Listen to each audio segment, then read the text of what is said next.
Shalom, shalom. I like to start off by giving all praise, glory, honor, and respect due unto Yahweh, by Hashem, Yahweh Shai. I like to give double honor to the apostles of Great Millstone, the true leaders of the nation of Israel set up on the earth to teach today, and salutations to the Akim around the four corners of the globe, pushing this word with truth, sincerity, and with charity. To you brothers, I'd like to say shalom. Shalom. I'm just going to jump straight into it because it's kind of a lengthy lesson, but I'm going to try to make it as short as possible. This is Romans chapter 15, verse 4.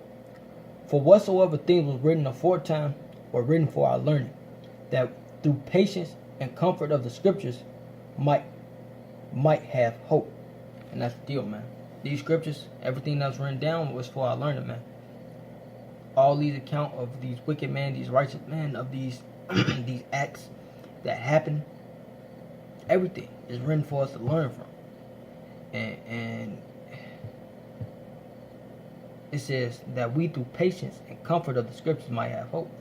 So we have patience because in the scriptures, Habakkuk 2:2, and countless other scriptures talking about though it tarry, wait for it because it'll surely not tarry. Isaiah 55:11, the Most High word will not come back to him void, so it will accomplish that which it said.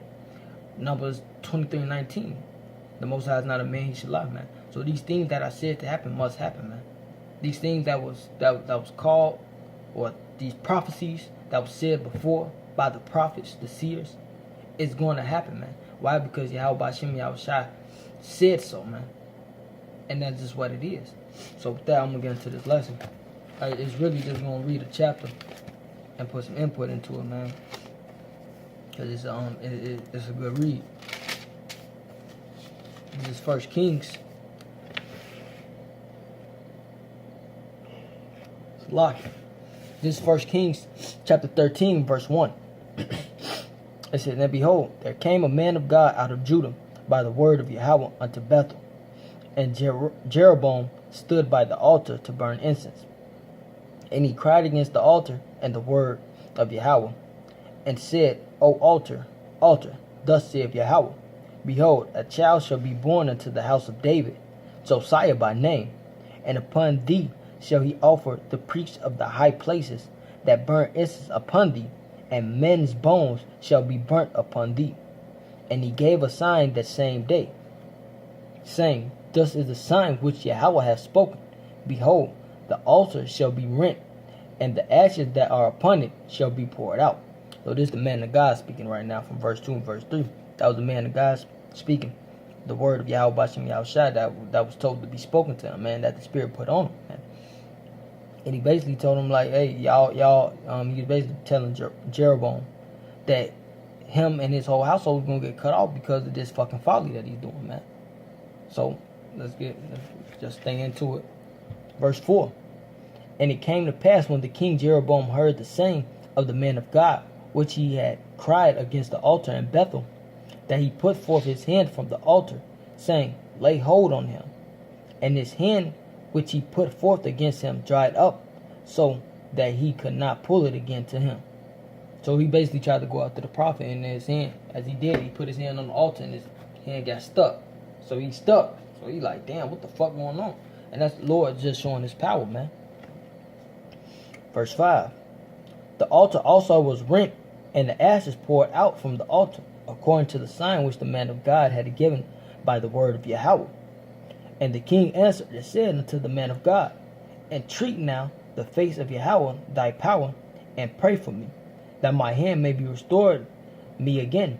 And the man of God besought Yahweh, and the king's hand was restored again, and became as it was before. And the king said unto the man of God, come home with me, and refresh thyself, and I will give thee a reward. Okay, now this is the point. Verse 7 on down is finna get into the whole reason why I'm bringing this out. I'm going to read verse 7 again. This is 1 Kings 13:7. And the king said unto the man of God, come home with me, and refresh thyself, and I will give thee a reward. And the man of God said unto the king, if thou wilt give me half of thy house, I will not go in with thee, neither will I eat bread nor drink water in this place. For so was it charged me by the word of Yahweh, saying, eat no bread, nor drink water, nor turn again by the same way that thou camest. So he went another way, and returned not by the way that he came to Bethel. And that was the point, man. The point was that he had a mission from Yahweh Bashem Yahushai, from Yahweh, to do a certain thing. What was that? Verse 9 again. It says, for it was charged by me. He said, for it was charged me by the word of Yahweh, saying, eat no bread, okay, nor drink water, nor turn again by the same way thou camest. So the Lord gave him 3 things to do. He said, don't eat, don't drink, and don't turn back. Go do what you gotta do. That was his mission. Okay? That was his mission. And all he had to do was stick to the mission. Now the reason why I'm bringing this out, because we got a mission, man. Our mission is preach this word until the end and stay strong in the faith. That's all we gotta do. Pretty soon we ain't gonna be preaching the word no more. So then that's when we gonna have to just keep our faith. That's all you gotta do. Right now we gotta go out and feed the elect. Feed the sheep, man. Once the whole elect come into this, once the elect is sealed, okay, then you got, boom, Amos 8 and 11, man. Famine of the word. That means we're not going to be out there teaching no more. That means we ain't going to be on the internet no more. Once the famine of the word is there, that means we have been, the elect has been sealed, man. Lord willing, we be a part of that elect, man. So once the elect has been sealed, next thing you got to do, Matthew 24:13. The same that endure to the end shall be saved. So no matter if it's death or seeing them that first round draft pick getting beamed up, you gotta keep your integrity and keep your faith to the end. That is the mission. That is the mission. That's all we gotta do. But we're gonna go into this a little bit more, because this guy right here, he knew the mission and he decided to do his own deal.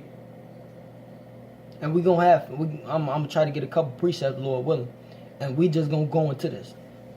So back in 1 Kings chapter 13, verse 11, it says, now there dwelt a prophet in Bethel, and his son came and told him all the work that the men of God had done that day in Bethel.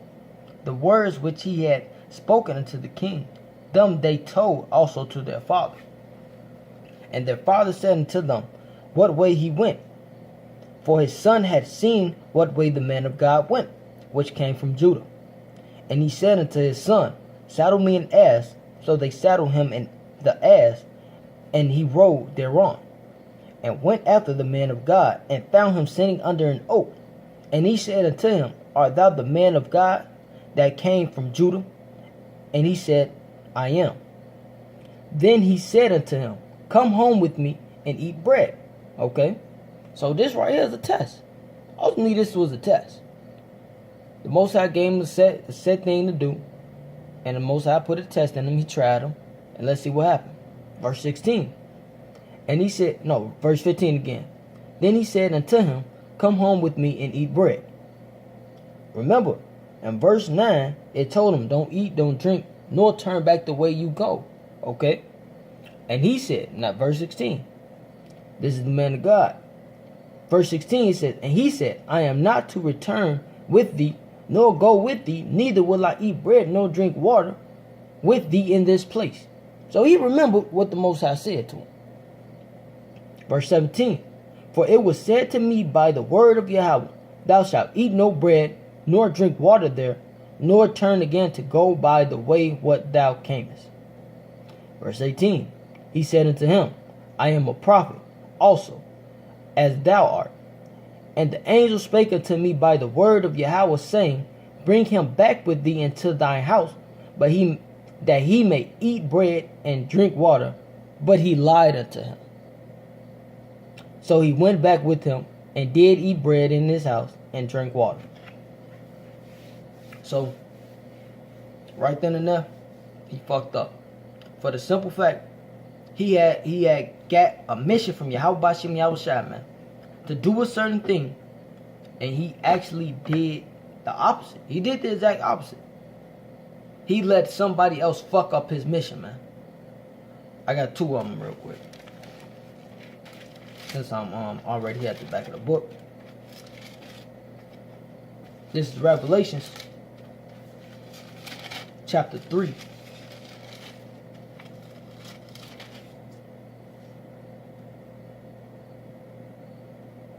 Verse 10. Because thou hast kept the word of my patience, I also will keep thee from the hour of temptation.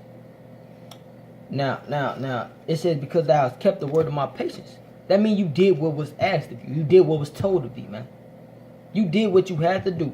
And this is what the Lord say. And this go for us today, man. Because that hour of temptation is coming real soon, man. This RFID chip is here, man. World War III is here. These race wars are here. It's all here. It's here, man. It's time to 8. Job 38:8, man. Gird up thy loins like a man, because he was demanded thee. It's that time, man. Ain't no more dicking around. Ain't no more fucking around. It is time. It is time to wake out of slumber, man. It is high time, because our salvation is nearer than we ever believe, man. There's no time to play games no more, man. There's no time to go back in the world and be a bitch ass nigga, man. It's time to put off that bitch ass nigga spirit. Forgive my language, but that's just what it is, man. That slothfulness, all that weak shit. It's time to be a man. Fuck all that bitch shit, man. If you come this far and decide to turn around, man, and get weak hearted, get faint hearted, man, you in that bitch ass nigga spirit, and it's time to kill that shit, man. We got shit to do, bro. And the first and foremost, I speak to myself, man. That's why I'm making this lesson, man. Because it's time to kill that bitch ass nigga spirit, man. Everybody getting that spirit once in a while, man. And hey, man, I felt as if I've been in it too long, so it's time to change it, man. It's time to deal, man. If you want to get saved out this shit, you want to get saved from that hour of temptation, what you got to do? Verse 10 again. This is Revelation 3:10.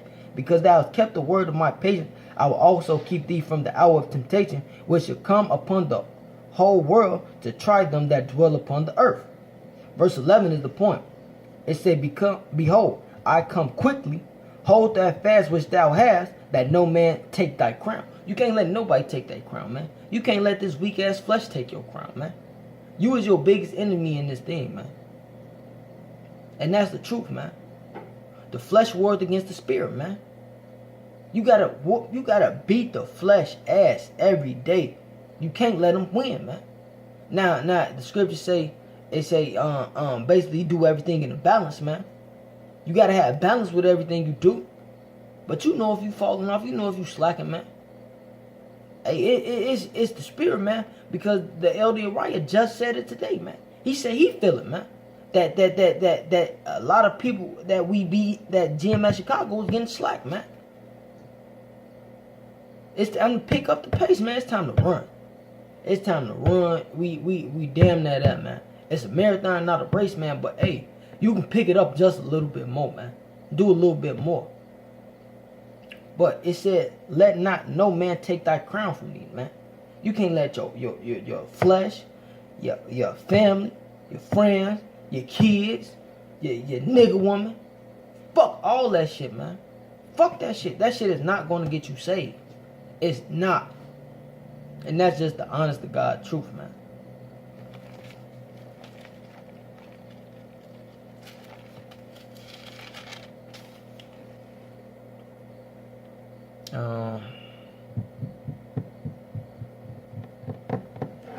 This is Galatians chapter 1 verse 5. I'm going to go down to 10. It says, to whom be glory forever and ever. Amen.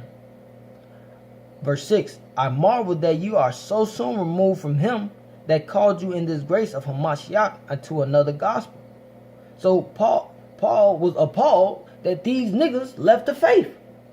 This guy that we reading about in Kings, man, this man of God from Judah, he didn't have the faith, man. Because if he would have had the faith, he would have knew that the Most High sent him on a mission to do this. And it can't nothing turn you back. But hey, like the first scripture I brought out, Romans 15:4, it was written aforetime for our learning, man. So we can learn from this situation, man.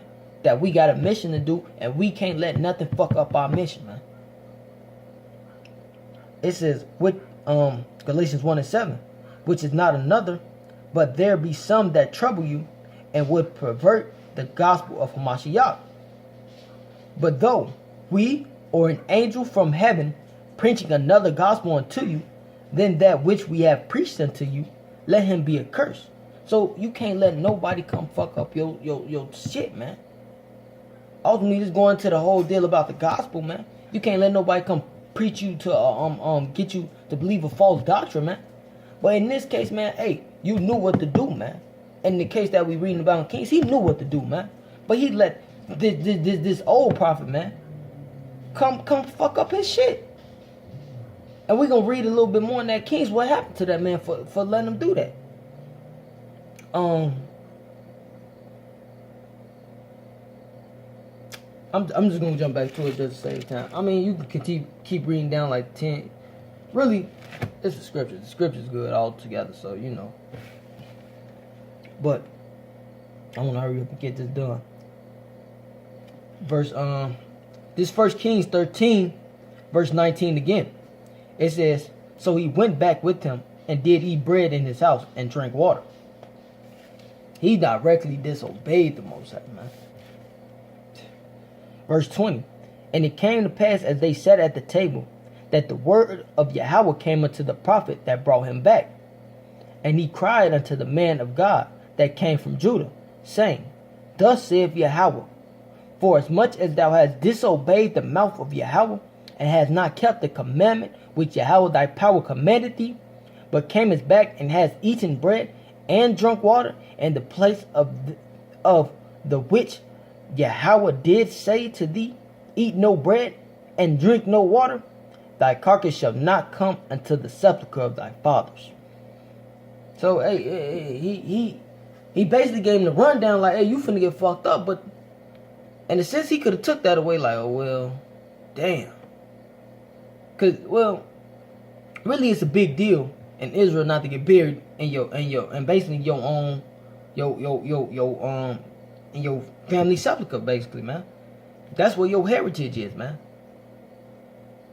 But not to be buried there, man, it's a big deal now. But now I got it, man. Esau got our shit so fucked up. We buried next to everybody and their granddaddy. We live next to everybody and their granddaddy. Like, this shit is not living, man. That's why that's a main reason why we gotta do this, man. We gotta really do this so we can wake up the elect and get out of here, man. Micah 2:10 say, rise ye and depart, for this is not your rest, man.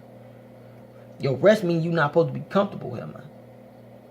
How can you be comfortable in this place, man? You ain't got real food. You ain't got real water. You ain't got no land. You don't own shit. You are the bottom of the food chain, man. You at the bottom of the bottom, man. There's nothing under you, man. You really fucked up here, man. And Jake don't get it, man. Jake don't get it, man. This we gotta really sit back and think like this is a heavy deal what we doing, man. The brother Kapatazar made a video. He said we work for the big boss. Directly for the big boss through Yahweh Shai, man. The big boss of the galaxy. The big boss of the universe, man. You don't think he see that bullshit you slacking on the job? When it's a rocket say his eyes is 10,000, his eyes are 10,000 times brighter than the sun. It's a heavy deal, man. You gotta sit down and think about this, man. Think who you playing with, man. This ain't no nigga down the street that you owe money, man. You can't keep ducking him, man. He gonna catch your ass, man. Verse 23 in 1 Kings 13. It says, and it came to pass, he had eaten bread, and after he had drunk, that he saddled for him the ass, to wit, the prophet whom he had brought back. And when he was gone, a lion met him by the way, and slew him. And his carcass was cast in the way, and the ass stood by it. The lion also stood by the carcass. So the Most High made a complete fucking fool out this nigga. He had a lion, not even just dig in on his ass and eat him. He just had the lion tear his ass up, and then had the lion and the ass sitting right next to the dead body for everybody to see. That's why in Romans 15:4 say the things was written for aforetime was written for our learning, man. Because the Most High used that nigga as an example, man. He made an example out that nigga, man. That's exactly what he did. Made him look a complete ass himself, man. But hey, we have a mission. That's the whole reason why I'm bringing this out, because he had a mission. All you gotta do is stick to your script, man. Fulfill your lot, man. Do what is asked of thee, man. It's not hard. It's not grievous, man. We just gotta do what is asked, man. Do it. Like Nike, just do it, man. Get this shit over with, man. We almost out of here.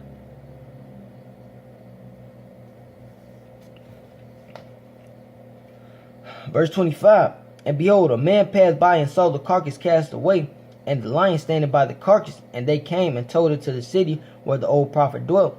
And when the prophet that brought him back from the way heard thereof, he said it was a man of God who was disobedient to the word of Yahweh. Therefore, Yahweh have delivered him into the lion, which had tore him and slain him, according to the word of Yahweh, which he had spoke unto him. So, hey, man, we just gonna keep reading, man, because it's gonna prove something. Around, I want to say the 32nd verse. Verse 27. And he spake to his son, saying, Saddle me an ass. And they saddled him. And he went and found his carcass cast in the way, and the ass and the lion standing by the carcass. The lion had not eaten the carcass, nor torn the ass. And the prophet took up the carcass of the man of God, and laid it upon the ass, and brought it back. And the old prophet came to the city to mourn, and to bury him. And he laid his carcass in his own grave, and they mourned over him, saying, Alas, my brother. And it came to pass, after he had buried him, that he spake to his son, saying, When I am dead, then bury me in the sepulchre wherein the man of God is buried. Lay my bones beside his bones. So, that's the point, yeah, it's verse 32. For the same which he cried by the word of Yahweh against the altar and Bethel, and against all the houses of the high places which are in the cities of Samaria, should surely come to pass. So this thing, what happened, surely came to pass.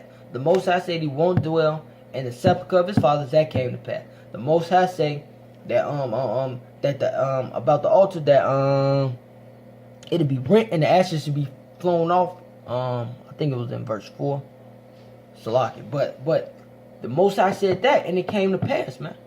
So the reason why I'm bringing this out, because these things that's in these scriptures are going to come to pass. If you turn around and lose the faith, you know what's going to happen, man. You know what the scriptures say about that, man. And it's going to surely come to pass. Everything that else, these prophecies, this mark of the beast being mandatory, man, this World War III, the nukes hitting America, it's going to come to pass. But then on top of that, the glory of the kingdom. That manifold, if you do what was asked and you give up all these things on this side, that you will get returned manifold, that's going to come to pass. Why? Numbers 23 and 19. Isaiah 55 and 11, man. The Most High is not a man, he should lie, man. Because he said it. He said in Hebrews, man, that he swore, that he when he had nothing else to swear by, he swore by his name, man. I remember back in the world, man, when I was younger, my mother used to tell me, a man is only as good as his word, man. That's all we got. And right now, we got the word of Yahweh Bashim Yahshua. We have the truth, man. This the best word you can get, man. Because you ain't shit, I ain't shit. Shit, ain't nobody in this planet worth shit. They not. But this right here is the shit. So, not the, Salakia for that. But this is it, man. This is the truth. This is all we got. Why give up your crown for somebody else, man? Why give up your crown for some weak ass, bitch ass nigga shit? That shit is complete fucking folly, man. Forgive my language. Verse 33. After this thing, Jeroboam, Salakia. 1 Kings chapter 13, verse 33. It says, After this, Jeroboam returned not from his evil way, but made again the lowest of the people priests of the high places. Whosoever would, he consecrated him, and he became one of the priests of the high places. And the thing became sin unto the house of Jeroboam, even to cut it off and to destroy it from off the face of the earth. So just like earlier in the 13th chapter, how he said Josiah will cut off the house of Jeroboam, it was going to come to pass because Jeroboam kept doing evil, man. The Most High thought about all this before. It's so raw because the Most High thought about this. He thought about this, made it happen just so it can be put in the scriptures so we can learn from it, man. That's raw as hell, man. That's a heavy deal, man. I'm going to get 2 scriptures. Just two, and then I'm gonna close.